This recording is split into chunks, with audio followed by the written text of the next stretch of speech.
नमस्कार। BA third year के second paper में सेकंड पोएम है आपके लिए हंगर, और इसको कंपोज किया है जयंत महापात्र ने। तो पहले हम जयंत महापात्र के बारे में कुछ जान लेते हैं। Introduction to Jayant Mahapatra. Jayant Mahapatra was born, यानी जयंत महापात्र पैदा हुए थे ऑन 22 अक्टूबर 1928, 22 अक्टूबर 1988 को इन कटक में, इंडिया में, उड़ीसा में आता है ये। उड़ीसा स्टेट में एक शहर है Cuttack. In a lower middle class family, एक निम्न मध्य वर्गीय परिवार में। He had a first class masters degree in physics, तो उन्होंने प्रथम श्रेणी में मास्टर डिग्री ली फिजिक्स में। तो वो उन्होंने फिजिक्स पढ़ा है, ना कि literature.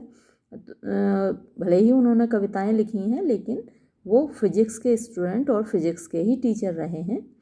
He joined as a teacher in 1949, उन्होंने एक टीचर के रूप में ज्वाइन किया, यानी शिक्षण का कार्य शुरू किया 1949 में।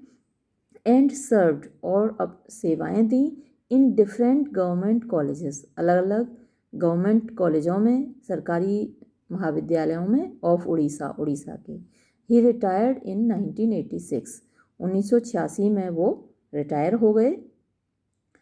तो एक तो आपको ये डेट ऑफ बर्थ याद रखना है 1928, और कहाँ पैदा हुए, कटक में पैदा हुए, यही याद रखना है आपको।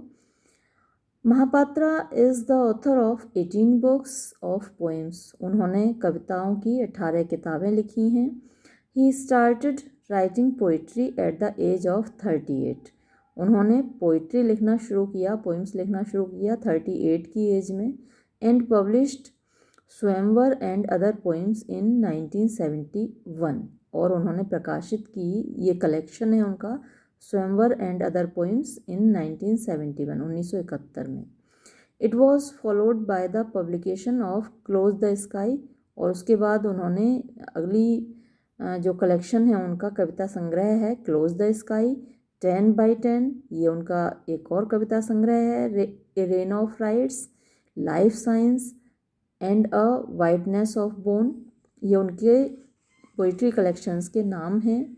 फॉर हिज लॉन्ग पोएम, उनकी एक लंबी कविता है रिलेशनशिप, उसके लिए ही वन, उन्होंने जीता द साहित्य एकेडमी अवार्ड, उनको साहित्य एकेडमी अवार्ड मिला 1981 में।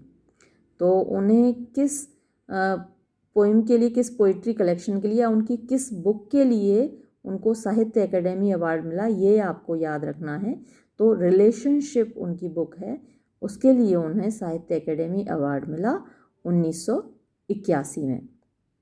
He is the first Indian English poet, वो पहले इंडियन इंग्लिश पोइट हैं, यानी भारतीय कवि जो कि इंग्लिश में कविताएं लिखते हैं, जिनको मिला टू रिसीव द ऑनर, ये सम्मान मिला, यानी साहित्य एकेडमी अवार्ड इससे पहले किसी ऐसे कवि को नहीं दिया गया जो इंग्लिश में कविताएं लिखता हो।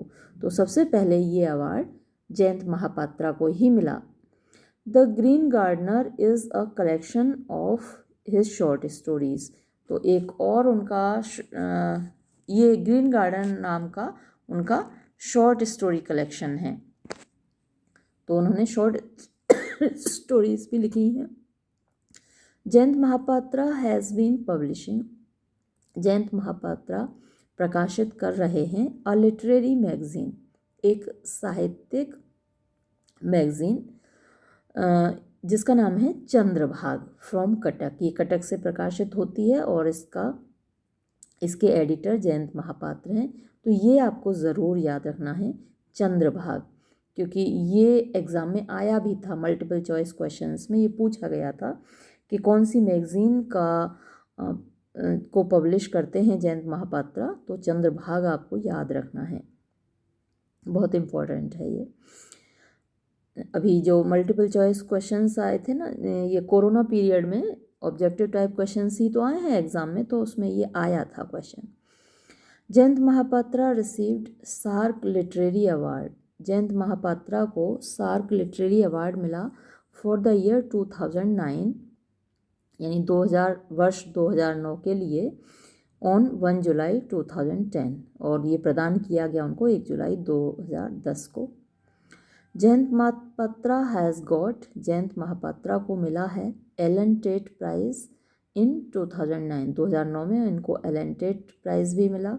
जयंत महापात्रा वॉज अवार्डेड, इनको दिया गया एन ऑनरेरी डॉक्टरेट, एक ऑनरेरी डॉक्टरेट होता है, मानद उपाधि होती है, यानी जैसे हम लोग पीएचडी करते हैं, थीसिस लिखते हैं, 2 साल या 3 साल पढ़ाई करते हैं तब हमको डॉक्टरेट मिलता है, लेकिन एक होती है मानद उपाधि जो कि सम्मान के रूप में दी जाती है, तो वो ऑनरेरी डॉक्टरेट कहलाती है।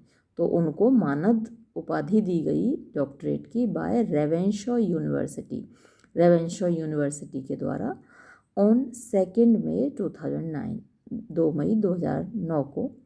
जयंत महापात्रा रिसीव्ड, जयंत महापात्रा ने प्राप्त किया Padma Shri award from the president of India, Bharat के राष्ट्रपति से ऑन 14 अप्रैल 2009, 14 अप्रैल 2009 को। तो ये अभी भी जीवित हैं और कटक में रहते हैं अभी भी। ये हमारी पोएम है। देखिए ये जो पोएम है इसका सब्जेक्ट मैटर बड़ा ही आपको लगेगा अनरोमांटिक है, लेकिन रियलिस्टिक है।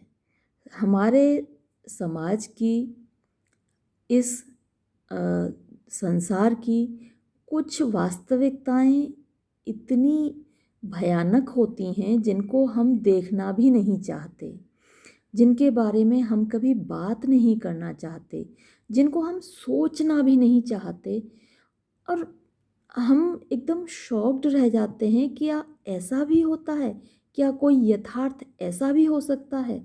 तो ऐसी ही एक ये पोएम है, इसमें आप एक ऐसी सच्चाई देखेंगे जो कि बहुत जगह मिलती है, लेकिन हमारे लिए ये बड़ी शॉकिंग है, हमें बहुत धक्का देने वाली है, हम सोच भी नहीं सकते कि ऐसा भी हो सकता है। भूख, देखिए जो टाइटल है इस कविता का वो है हंगर, यानी कि भूख। तो भूख किसी इंसान को इस हद तक ले जा सकती है। देखिए, it was hard to believe, ये मुश्किल था विश्वास करना। द फ्लैश वॉज हैवी, कि जो फ्लैश है, जो शरीर है, वो इतना भारी था ऑन माई बैक, मेरे ऊपर। तो ये एक नरेटर है, इस कविता को सुना रहा है, ये एक घटना है, वो अपने लाइफ की एक घटना सुना रहा है। तो वो नरेटर कह रहा है कि बड़ा मुश्किल था ये सोचना कि जो मेरा शरीर था इतना भारी हो रहा था। द फिशरमैन सेड, जो मछुआरा था उसने कहा, विल यू हैव हर, क्या तुम उसको पाना चाहोगे। केयरलेसली, यूं ही, मतलब यूं ही बेपरवाही से उसने कहा, जैसे कोई बड़ी बात ना कह रहा हो, वो यूं ही बेपरवाही से बोला, विल यू हैव हर, क्या तुम उसको पाना चाहोगे। किसको पाने की बात कर रहा है ना। ये जो मछुआरा है, फिशरमैन, नरेटर से पूछ रहा है क्या तुम उसको पाना चाहोगे। और ये जो मछुआरा है वो अपनी पुत्री की बात कर रहा है, अपनी बेटी की बात कर रहा है, और नरेटर से पूछ रहा है क्या तुम उसको पाना चाहोगे।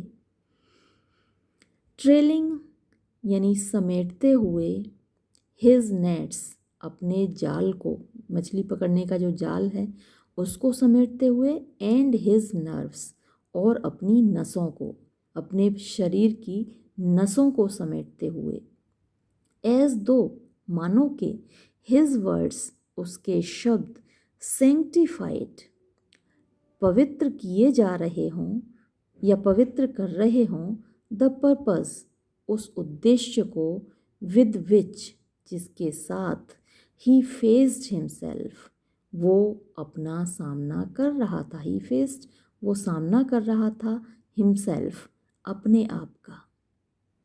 आई सॉ, मैंने देखा, हिज वाइट बोन, उसकी सफ़ेद हड्डियों को, थ्रैश, डांटते हुए, हिज आइज, उसकी आँखों को। तो उसके दांत दिख रहे हैं और जैसे वो दांत उसकी आँखों को डांट रहे हों, यानी आँखें हैं, उनमें एक भूख है, उनमें एक मजबूरी है, और उसके जो दांत दिख रहे हैं जिनसे वो स्माइल कर रहा है, वो जैसे उन आँखों को डांट रहे हों। तो एक आपस में वो विरोधाभास है, यानी किस मंशा से, किस तरीके से वो ये बात कह पा रहा है। आई फॉलोड हिम, मैंने उसका पीछा किया, उसका अनुकरण किया। अक्रॉस यानी पार, गुजरते हुए। द स्प्रॉलिंग सैंड्स, स्प्रॉलिंग जो रेत होती है, जो बालू होती है, वो रेंगती हुई जैसे बालू हो। नदी के किनारे जो बालू है वो ऊंची नीची सीढ़ी नुमा हो जाती है, जैसे कोई उस पर से रेंग कर गया हो, तो वो स्प्रॉलिंग सैंड, फैली हुई, दूर तक फैली हुई बालू। माई माइंड, मेरा दिमाग, थम्पिंग, धड़क रहा था, इन द फ्लैशेस स्लिंग, एक जो मांस है, जो शरीर है, उसकी आहट से मेरा दिमाग धड़क रहा था।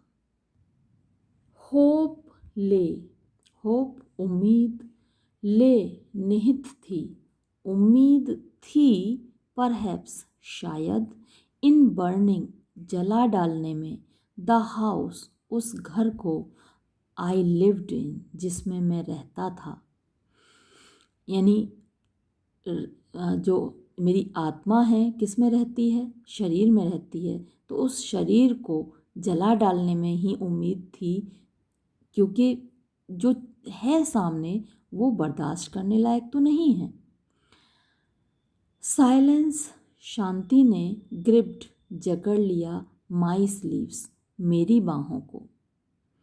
हिज बॉडी, उसका शरीर, क्लॉड मीन्स उलझ रहा था, एट द फ्रोथ, उस झाग से, यानी उसकी किसका शरीर, मछुआरे का शरीर, क्लॉड उलझ रहा था यानी संघर्ष कर रहा था, एट द फ्रोथ, उस झाग से, हिज ओल्ड नेट्स, जो कि उसके पुराने जालों ने, हैड ओनली ड्रैग्ड, अभी खींच लिया था, अप फ्रॉम द सीज, समुद्र से।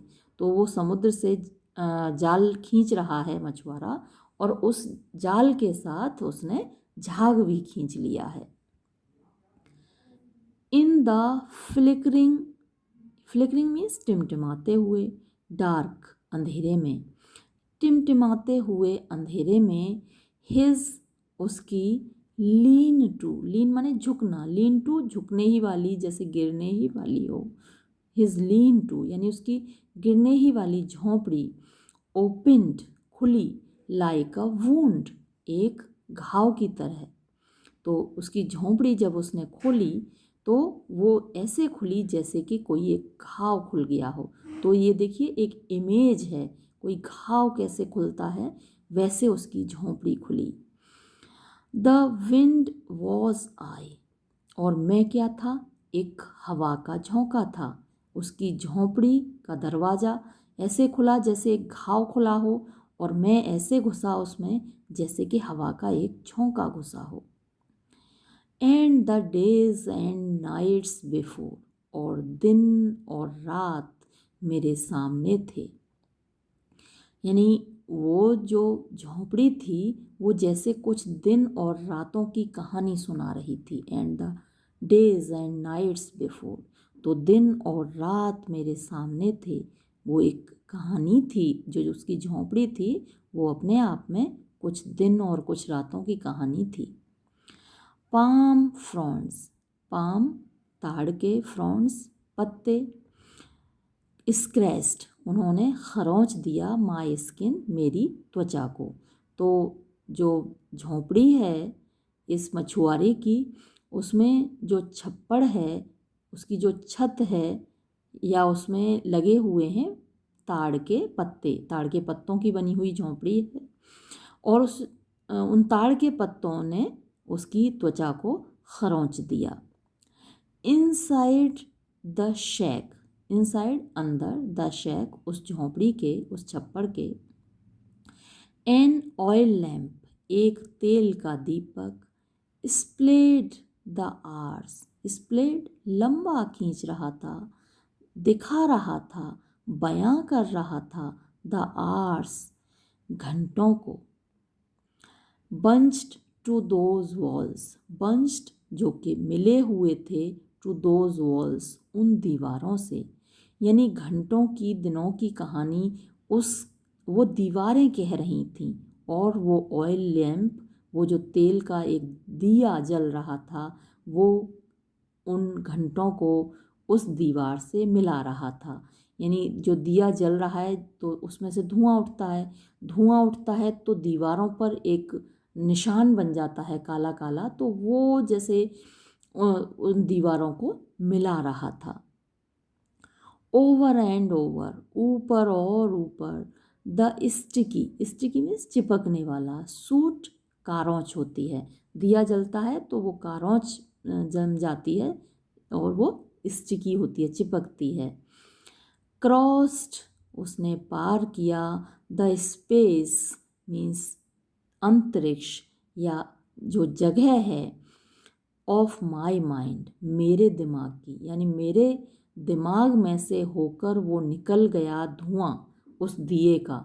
यानी अब क्योंकि वो दिया ही जल रहा है, झोंपड़ी बंद है, तो जाहिर सी बात है उसमें घुटन हो गई होगी, धुआं भर गया होगा, तो वो उसके दिमाग में से होकर पार हो गया, उसकी नाक में से होकर गया अंदर, तो जैसे उसके दिमाग में भर गया। The space of my mind, मेरे दिमाग का जो खाली स्थान था उसको पार करके वो दिया निकल गया। आई हर्ड हिम से, मैंने उसको कहते हुए सुना, माई डॉटर मेरी बेटी, शी इज़ जस्ट टर्न्ड, वो अभी अभी हुई है, 15 15 साल की, फील हर उसको महसूस करो, आई विल बी बैक मैं वापस आऊँगा, सून जल्दी ही, योर बस तुम्हारी बस, लीव्स जाती है, एट 9 9 बजे, the sky fell on me आकाश मेरे ऊपर गिर पड़ा। यानी नरेटर को बड़ा झटका लगा, बड़ा धक्का लगा। उसने ये नहीं सोचा था कि जो मीडिएटर होगा, जो उसको ले जा रहा है किसी लड़की के पास, वो बाप होगा उस लड़की का। तो the sky fell on me मेरे ऊपर आसमान टूट पड़ा, and the father's exhausted while और एक बाप की एग्जॉस्टेड थकी हुई, वाइल चाल, चालाकी, तरकीब। तो यहाँ जो एग्जॉस्टेड है वो वाइल नहीं है, वाइल तरकीब होती है। तो एग्जॉस्टेड कौन है? फादर है। फादर एग्जॉस्टेड है, थका हुआ है, अपने जीवन से बूढ़ा है, और उसने ये तरकीब लगाई है, तो वो तरकीब भी उसके ऊपर ऐसे गिरी जैसे कि आसमान टूट पड़ा हो। लॉन्ग एंड लीन, तो वो जो लड़की है लंबी है और दुबली पतली है। हर ईयर्स उसके साल, यानी उसकी जो उम्र है, वर कोल्ड ठंडी थी, एज रबर जैसे कि रबर हो। वो मतलब लड़की कम लग रही थी, एक रबर की गुड़िया ज़्यादा लग रही थी, क्योंकि वो एक भूख से मरा हुआ परिवार है, भूखों मरता हुआ, भूखमरी का शिकार परिवार है। तो वो मतलब कोई लाइफ नहीं है, कोई फीलिंग नहीं है उसके अंदर, इसलिए वो कोल्ड एज रबर कहा है उसको, जैसे कि एक वो रबर की गुड़िया हो, ठंडी एकदम। She opened her wormy legs wide, तो उसने अपनी टांगें खोली, वर्मी सॉफ्ट हैं, I felt the hunger there, मैंने भूख को महसूस किया उसके शरीर में। तो वो लड़की है, उस जब भूख से मर रही है, उनका परिवार भूख से मर रहा है, तो उसके शरीर में मैंने भूख को महसूस किया। द अदर वन, दूसरी ओर, द फिश, मछली, स्लिदरिंग, घूम रही थी, टर्निंग इनसाइड, भीतर, यानी एक तरफ जाल में कहीं मछली फंसी हुई, क्योंकि उसका फादर मछली पकड़ रहा है, जाल डाल रहा है, तो कहीं जाल में मछली टर्न कर रही है, घूम रही है अंदर, वैसे ही कहीं ये लड़की ये भी भुखमरी के जाल में फंसी हुई है और छटपटा रही है, कुलबुला रही है। तो ये भूख मैंने वहाँ महसूस की। देखिए, जैसा कि आपने पोइम देखी, दो तरीके की हंगर है। एक नरेटर की हंगर है, उसकी हंगर है एक फीमेल बॉडी की खातिर, और इधर एक भूख है जो कि अन्न के लिए भूखी है, जिसको कुछ पैसे चाहिए जिससे कि वो रोटी खरीद सकें, अन्न खा सकें, अपना पेट भर सकें। तो दो तरीके की भूख इस कविता में आप देखते हैं। एक तरफ एक व्यक्ति है जिसके पास पैसा है, और दूसरी तरफ वो लोग हैं जिनके पास रोटी नहीं है, जो रोटी की खातिर किस हद तक जाते हैं। तो ये एक कड़वी सच्चाई है, जो थीम है, देख रहे हैं आप इस पोइम की, बड़ी हमको देखने में, सुनने में बिल्कुल अच्छा नहीं लगा, बहुत बुरा लगा, बहुत ख़राब लगा। लेकिन अगर हमें कोई चीज़ ख़राब लगती है, इसका मतलब ये तो नहीं कि वो एग्जिस्ट नहीं करती है, उसका अस्तित्व नहीं है। हमें लग रहा है ये बहुत बुरा, लेकिन सच्चाई तो है, ऐसा होता तो है। और वो कड़वी सच्चाई जयंत महापात्रा ने इस पोइम में दिखाई है। यही अगर मान लीजिए, मैंने कहा ना कि ये बड़ी अनरोमांटिक सी थीम है, यही जब हम रोमांटिक थीम मान लीजिए अगर इसकी जगह होती, तो एक बाप अपनी जान दे देता लेकिन अपनी बेटी का सौदा नहीं करता। तो वो आइडियलिस्टिक थीम होती है, वो आदर्शवादी थीम होती है, जो कि होना चाहिए। यानी जो इस पोएम में दिखाया गया है वो नहीं होना चाहिए। तो रियलिटी में बहुत सारी चीज़ें ऐसी होती हैं जो कि नहीं होनी चाहिए, नहीं होनी चाहिए, लेकिन होती हैं। तो ये जो पोएम्स हैं ये अनरोमांटिक हैं और रियलिस्टिक हैं। समाज की गंदी सच्चाई, समाज की कड़वी सच्चाई हमारे सामने पेश करती है ये पोएम। अब ज़रा देखते हैं एग्ज़ाम में क्वेश्चन क्या पूछा गया है इस पोएम पर। तो ये क्वेश्चन पेपर है, ये भी 2017 का ही है, सेकंड पेपर है आपका। तो इसमें क्वेश्चन पूछा गया था, write a note on the significance of the title in Jayanta Mahapatra's hunger. तो ये पूछा गया है कि आप एक नोट लिखिए, एक टिप्पणी लिखिए, ऑन द सिग्निफिकेंस यानी कि महत्व पर, ऑफ द टाइटल जो शीर्षक है, इन जयंत महापात्रास हंगर, जयंत महापात्रा की जो कविता है हंगर, उसके शीर्षक का महत्व लिखिए। तो शीर्षक क्या है? हंगर। अब इसका महत्व, सिग्निफिकेंस आपको बताना है। तो देखिए, जैसे ही हम टाइटल को पढ़ते हैं हमको तुरंत आभास हो जाता है कि इसमें भूख के बारे में बताया जाना है पोइम में। तो टाइटल पढ़ते ही हमें विषय वस्तु का, यानी सब्जेक्ट मैटर का, थीम का आभास हो जाता है, रियलाइजेशन हो जाता है। तो इसका टाइटल बहुत ज़्यादा सूटेबल है। फिर जब हम पोएम पढ़ते हैं तो हम पाते हैं कि पूरी पोएम हंगर के इर्द गिर्द ही घूमती है। The whole poem revolves round the theme of hunger. और जैसा कि मैंने अभी आपसे बात की कि दो टाइप की हंगर इसमें दिखाई गई, एक नरेटर की भूख है फॉर द फीमेल बॉडी, और एक भूख है उस मछुआरे की और उसकी बेटी की रोटी की खातिर, है ना। वो लोग भूखमरी के शिकार हैं, उनको रोटी नहीं मिल रही है, और रोटी पाने की खातिर वो किस हद तक जाते हैं। तो इसका जो टाइटल है हंगर, वो फुल्ली सुइटेबल है इस पोइम के लिए। तो ये आपको लिखना है आंसर में। एक और क्वेश्चन पेपर मेरे पास है जिसमें देखिए आया था, discuss Jayanta Mahapatra's hunger as a dramatic monologue. तो जयंत महापात्रा की पोइम हंगर को एक ड्रामेटिक मोनोलॉग के रूप में आपको डिस्कस करना है। तो देखिए जो मोनोलॉग क्या होता है, जिसको एक ही आदमी बोलता है। तो पूरी पोइम आपने देखी, किसने सुनाई आपको? नैरेटर ने सुनाई। तो एक ही आदमी ने बोला, तो ये मोनोलॉग है। ड्रामेटिक, इसमें देखिए ड्रामा में क्या होता है, एक स्टोरी चलती है, कुछ डायलॉग्स होते हैं, कुछ बातचीत होती है और शॉकिंग एलिमेंट होता है, ड्रामेटिक एलिमेंट होता है। तो इस स्टोरी में आपने देखा एक पूरी इस पोएम में देखा आपने कि एक पूरी स्टोरी है। एक ट्रैवलर है, वो जो नरेटर है आया है कहीं से, उसको वो मछुआरा मिलता है, मछुआरा उससे बात करता है और उसको अपने घर ले जाता है, अपनी झोंपड़ी में ले जाता है और उसको ऑफ़र देता है।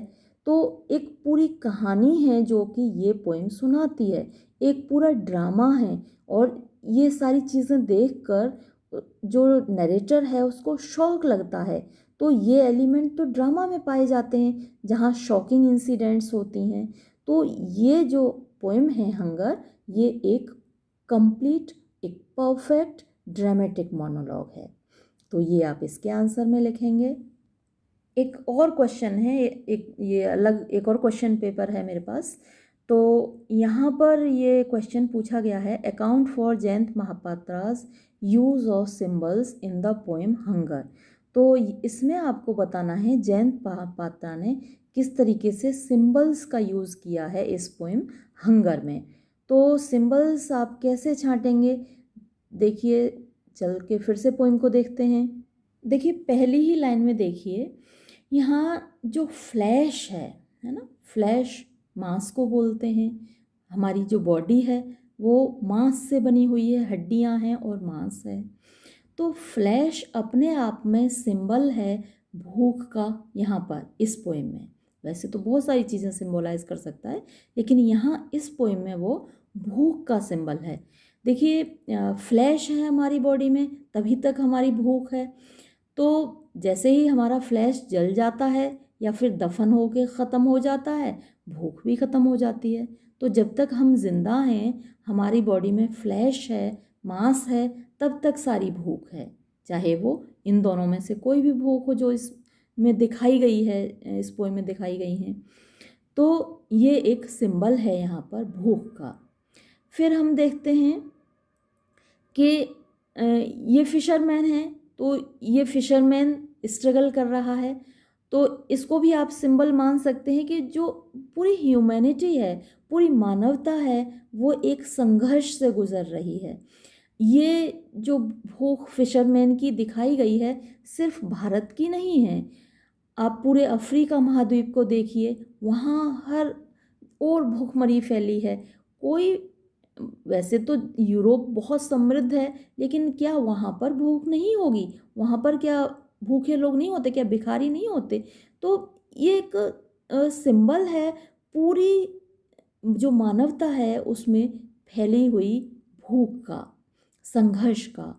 और ये ट्रेलिंग हिज नेट्स, वो अपने नेट्स को समेट रहा है, जाल को समेट रहा है। तो जैसे पूरी मानवता एक जाल में जकड़ी हुई है। तो ये जो नेट्स हैं, ये सिर्फ एक वो जाल नहीं है जो मछली पकड़ते हैं, ये भी अपने आप में सिंबल हैं कि सारी ह्यूमैनिटी कुछ जालों में जकड़ी हुई है और हर इंसान उनको समेटने में लगा हुआ है, उनसे निपट रहा है, उनमें उलझ रहा है, उनका सामना कर रहा है। तो ये जितनी चीज़ें आप देखेंगे, आगे बढ़ते जाएंगे, आपको लगेगा कि हर लाइन कुछ ना कुछ सिंबलाइज करती है। तो ये सिंबल्स आपको ढूंढने हैं हर पंक्ति में और फिर आपको लिखने हैं। जैसे कि वाइट बोन है, ये भी सिंबल है। आइज़, ये सिंबल हैं। वाइट बोन, अब वो मान लीजिए स्माइल कर रहा है और उसके वाइट टीथ दिख रहे हैं, वो बोनी टीथ्स उसके दिख रहे हैं, बोन्स दिख रही हैं। तो ये देखिए वो उस ग्राहक को पटाने की कोशिश कर रहा है। तो ये उसका एक प्रयास है, उसके जो दांत हैं वो उसको उसकी हेल्प कर रहे हैं उस ग्राहक को अपनी ओर खींचने में, है ना। तो ये उसकी एक टैक्टिक है, उसकी उसके प्रयासों का एक हिस्सा है वो वाइट बोन। एक तरफ उसकी आंखें हैं, और आंखें हम कहते हैं कि जैसे हमारे हृदय का दर्पण होती हैं, तो उसकी आंखें हैं, वो कुछ और कहानी कह रही हैं, वो कुछ और सिंबलाइज कर रही हैं। तो हर चीज़ यहाँ पर किसी न किसी बात का सिंबल है, कोई ना कोई फीलिंग है हर शब्द में, हर पंक्ति में। तो वो एक एक करके आपको वो सब लिखते जाना है, हर पंक्ति के सिंबल्स आपको पहचानने हैं और अपनी आंसर में लिखने हैं। अब मुझे लगता है कि ये वीडियो यहीं समाप्त करनी चाहिए। धन्यवाद।